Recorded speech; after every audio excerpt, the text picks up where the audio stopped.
جناب قاری صبغت اللہ صاحب جنہوں نے آپ کے ایمان کو تازہ کیا ہے، ہمارے سامنے جو اسٹیج پر موجود ہیں، آپ حضرات نے بہت ہی مشہور شخصیت کا بیان بھی سنا ہے اور ان کی آپ زیارت سے بھی مستفید ہوئے ہیں۔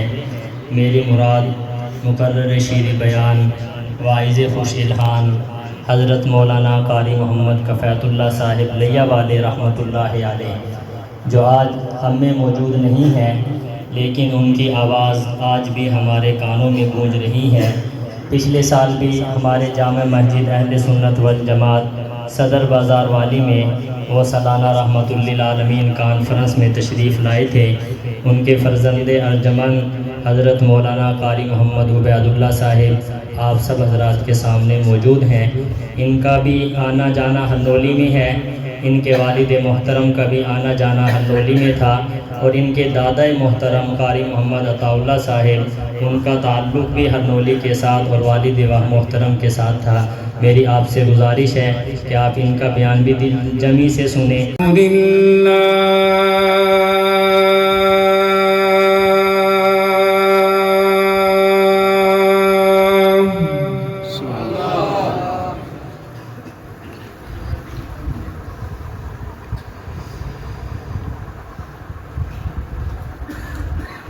الحمد لله الذي نور قلوبنا بنور الإيمان سبحان الله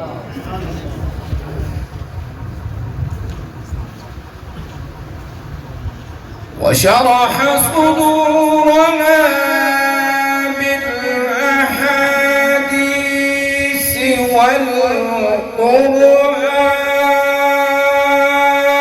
والقرآن سبحان الله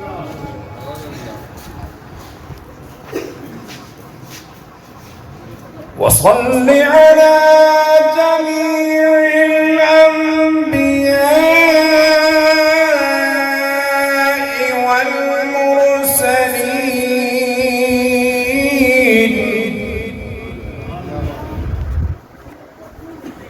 وعلى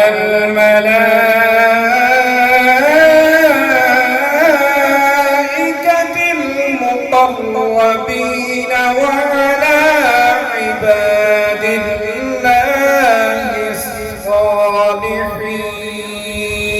الصالحين سبحان الله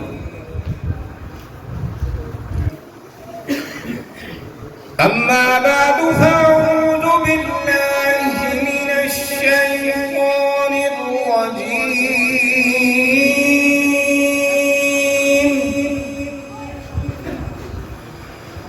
بسم الله الرحمن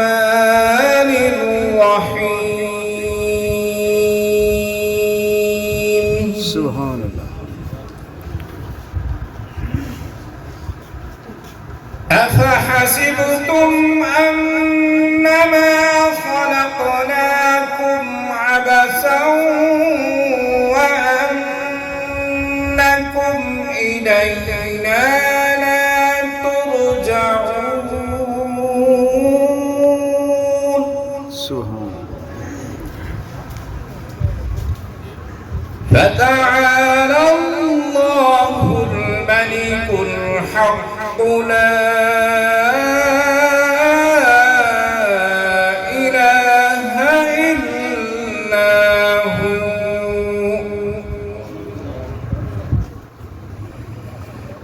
لا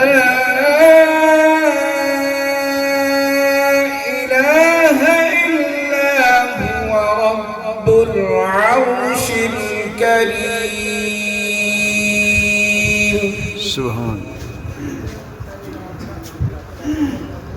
آمنت بالله صدق الله مولانا العظيم وصدق رسوله النبي الكريم الأمين ونحن على ذلك لمن الشاهدين والشاكرين والحمد لله رب العالمين. سبحان اللہ. محبت جناب نماز والا درود شریف پڑھ لیں. اللہم صلی علی سیدنا محمد وبارک وسلم.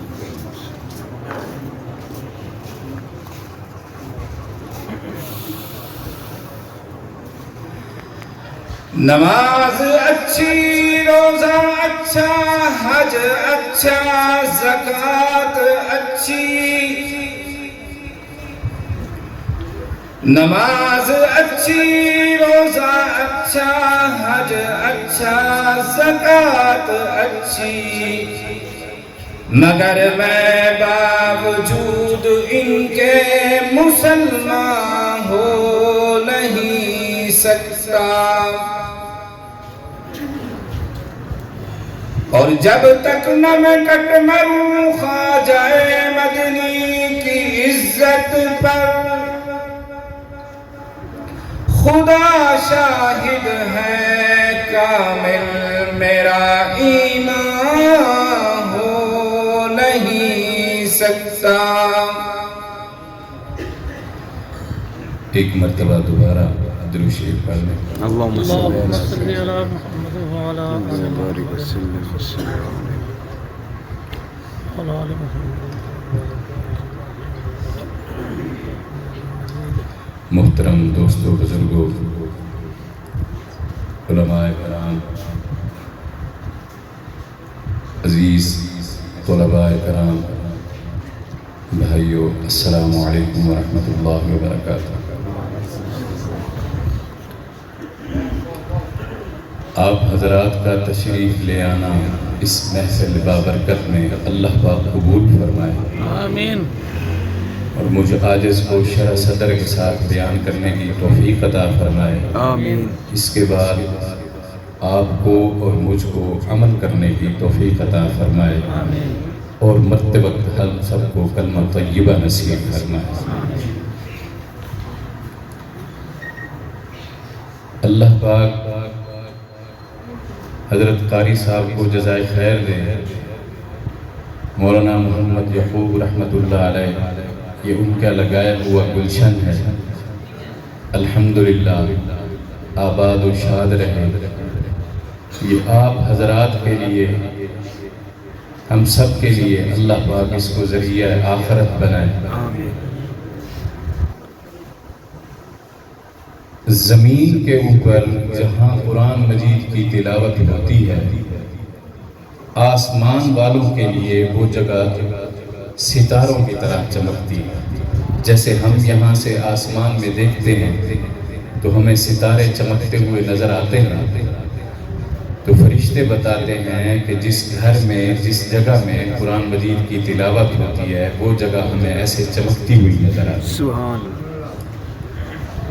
الحمدللہ حضرت بتا رہے تھے کہ اس سال 10 بچوں نے قرآن مجید حفظ کیا ہے. میں ان سب بچوں کو اور ان کے والدین کو مبارکباد پیش کرنا چاہوں گا کہ وہ مبارک کے مستحق ہیں.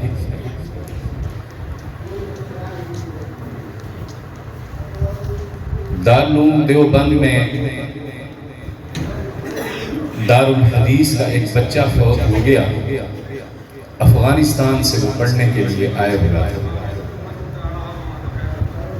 تو اس کے گھر خط بھیجا.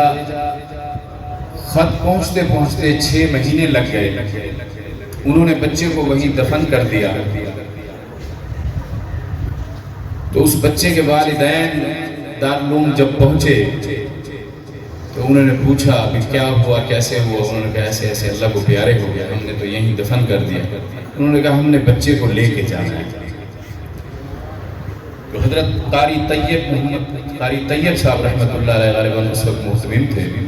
انہوں نے فرمایا کہ بھئی اللہ کے راز ہیں، ان کو مت کھولیں. بس ٹھیک ہے، اب دفن ہو گیا، 6 مہینے ہو گئے، پتہ نہیں کیا کا کیا ہو گیا ہوگا. انہوں نے کہا نہیں حضرت، یا تو پھر ہم اپنے سارے اہل و عیال کو لے کے ادھر آ جائیں، ہم یہیں رہ جائیں، یا پھر ہم اپنے بچے کو یہاں سے نکال کر ادھر لے جائیں. آخر انہوں نے ان کی بات مان لی. قبر کو کھولا گیا. جب قبر کو کھولا گیا تو کفن بالکل ٹھیک ٹھاک صحیح سلامت تھا. خوشبوئیں آ رہی تھی. انہوں نے ایک صندوق میں ڈالا, گاڑی میں لے گئے. پشاور اسٹیشن کے اوپر ایکسائز والوں نے, پولیس والوں نے ان کو روک لیا کہ آپ کوئی خوشبو کستوری عنبر لے کے جا رہے ہیں, سمگلنگ کر کے لے کے جا رہے ہیں اس صندوق میں. انہوں نے کہا حضرت اس میں کوئی کستوری عنبر نہیں ہے, بچہ ہے, فوت ہو گیا, اس کو لے کے جا رہے ہیں. انہوں نے کہا نہیں آپ سمگلنگ کر رہے ہیں لہذا اس کو کھولیں. تو جب کھولا تو اس کا بچہ تھا. اصل میں اس صندوق سے خوشبوئیں اتنی آ رہی. سبحان اللہ. یہ دین کی برکت ہے. طالب علموں سے میں یہی عرض گزاروں گا کہ آپ یہ نہ سمجھیں کہ ہم کوئی چھوٹا کام کر رہے ہیں.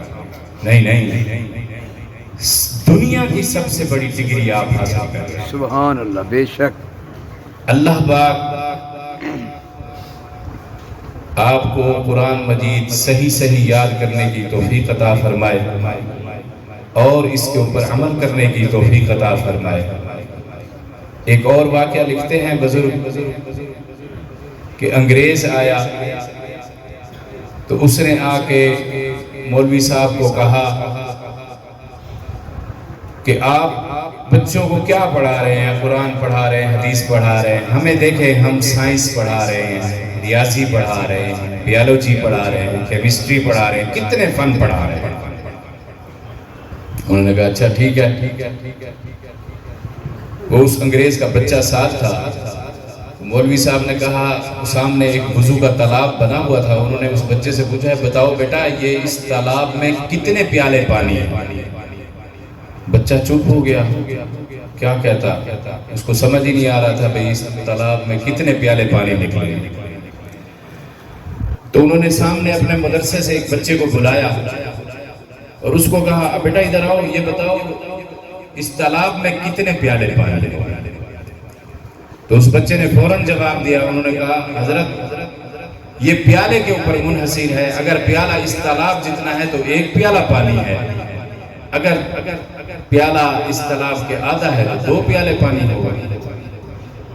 انہوں نے کہا دیکھیں جی آپ اتنے فن پڑھا رہے ہیں, جواب نہیں ہے, لیکن یہ دیکھیں ہمارے چٹائیوں پہ بیٹھنے والے بچے, یہ اس نے اس کا جواب دے دیا. دین کا علم نور ہے, اگر یہ نور ہے تو اس کے مقابلے میں جو علم ہوگا وہ پھر اندھیرا ہوگا. الحمدللہ اللہ پاک نے ہمیں آپ صلی اللہ علیہ وسلم کی امت میں سے پیدا کیا اور اس علم کا حاصل کرنا ہر مسلمان مرد عورت پر فرض ہے.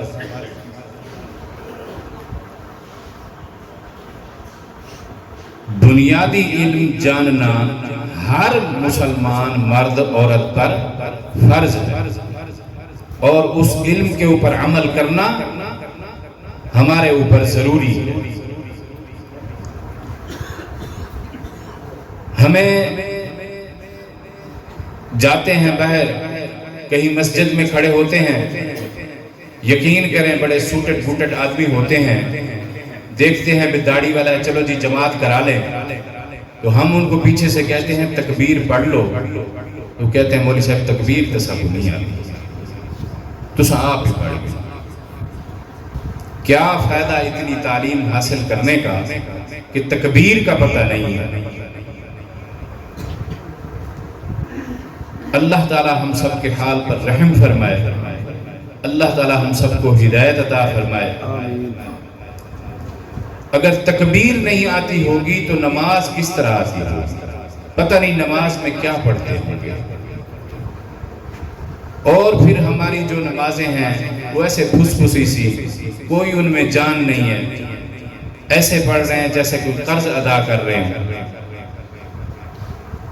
اللہ تعالی ہمیں خشوع و خضوع کے ساتھ نماز 5 وقت باجماعت پڑھنے کی توفیق عطا فرمائے۔ سید العبادات، میں طالب علم بچوں سے خصوصی طور پہ یہ عرض کرنا چاہوں گا کہ آپ اپنی نمازوں کی حفاظت کیا کریں، آپ اپنی نمازوں میں سستی مت کیا کریں، تکبیر اولیٰ کے ساتھ نماز پڑھا کریں۔ اللہ تعالیٰ اس وقت مسکراتے ہیں جب مکبر تکبیر کہہ رہا ہوتا ہے اور بندے بھاگ کے مسجد کی طرف آ رہے ہوتے ہیں کہ میں تکبیر اولیٰ میں شامل ہو جاؤں۔ اللہ پاک اس وقت مسکراتے ہیں، فرشتوں کو فرماتے ہیں یہ بندہ کیوں بھاگ کے آ رہا ہے؟ فرشتے عرض کرتے ہیں یا اللہ یہ نماز کی خاطر، تکبیر اولیٰ کی خاطر آ رہا ہے۔ صحابہ کرام کے دور میں کسی کی تکبیر اولیٰ فوت ہو جاتی تھی تو وہ تعزیت کے لیے آتے تھے، جیسے ہم کسی فوت کی جگہ پہ تعزیت کے لیے جاتے ہیں، یار بڑا افسوس ہوا تمہارا وہ فوت ہو گیا، تو وہ ایسے آ کے تعزیت کرتے تھے کہ یار مجھے بڑا افسوس ہوا ہے لیکن تکبیر اولیٰ رہ گئی۔ تکبیر اولیٰ تو تکبیر اولیٰ جماعت ہی گئی، ہم تو آخری ٹائم میں جا کے نماز پڑھتے ہیں۔ اللہ تعالی ہمیں اول وقت میں نماز پڑھنے کی توفیق عطا فرمائے، مجھے بھی اور آپ کو بھی۔ قرآن مجید اللہ پاک کی ہمیں ایسی نعمت اللہ پاک نے یہ دی ہے کہ پوری دنیا میں اس کا مقابلہ ہے۔ واحد ایسی کتاب ہے جو ڈائریکٹ آسمانوں سے آئی ہے اور الحمدللہ اب تک محفوظ ہے۔ قرآن مجید کی ایک حرف کے بدلے ایک نیکی، پھر اس ایک نیکی اللہ پاک کے کرم کی وجہ سے 10 نیکیاں ہو جاتی ہیں۔ ایک ایک سورت کی اپنی فضیلت ہے۔ سورہ یاسین، اللہ کے نبی صلی اللہ علیہ وسلم نے فرمایا کہ میرا دل چاہتا ہے کہ میرے ہر امتی کے دل میں سورہ یاسین،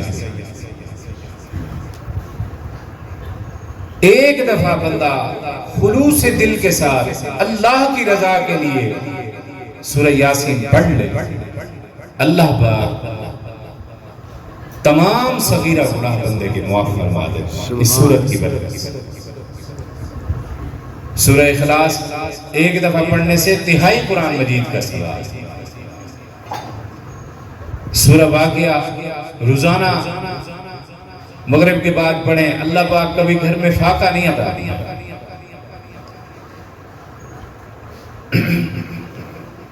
20 آیات کی کم از کم روزانہ تلاوت کرنی چاہیے۔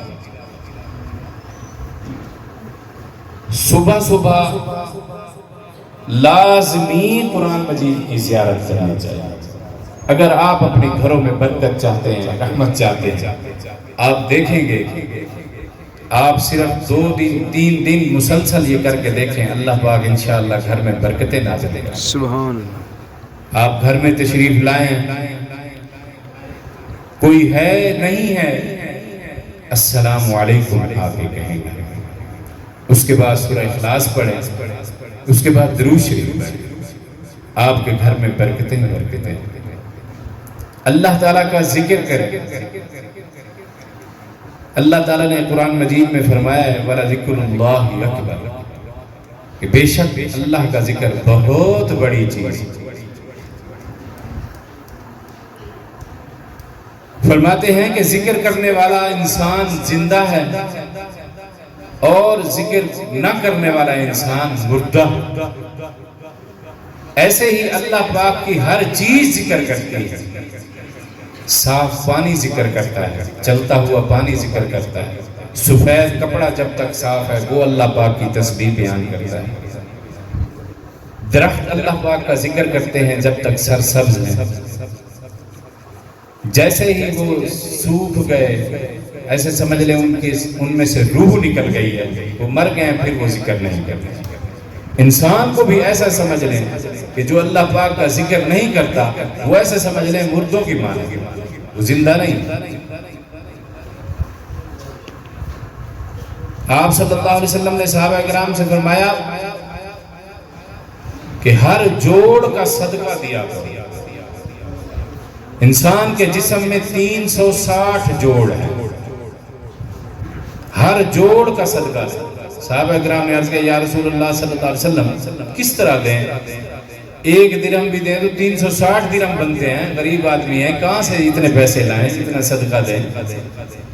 آپ نے فرمایا سبحان اللہ 1 دفعہ کہہ لینا صدقہ، الحمدللہ 1 دفعہ کہہ دینا صدقہ، اللہ اکبر 1 دفعہ کہہ دینا صدقہ۔ تو کم از کم دن میں 360 مرتبہ ہم یہ تو پڑھ سکتے ہیں۔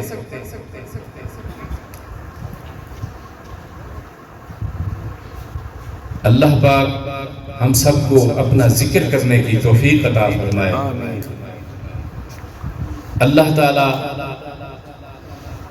ہم سب کے حال پر رحم فرمائے، ہمارے ساتھ رحمت والا معاملہ فرمائے، عافیت والا معاملہ فرمائے۔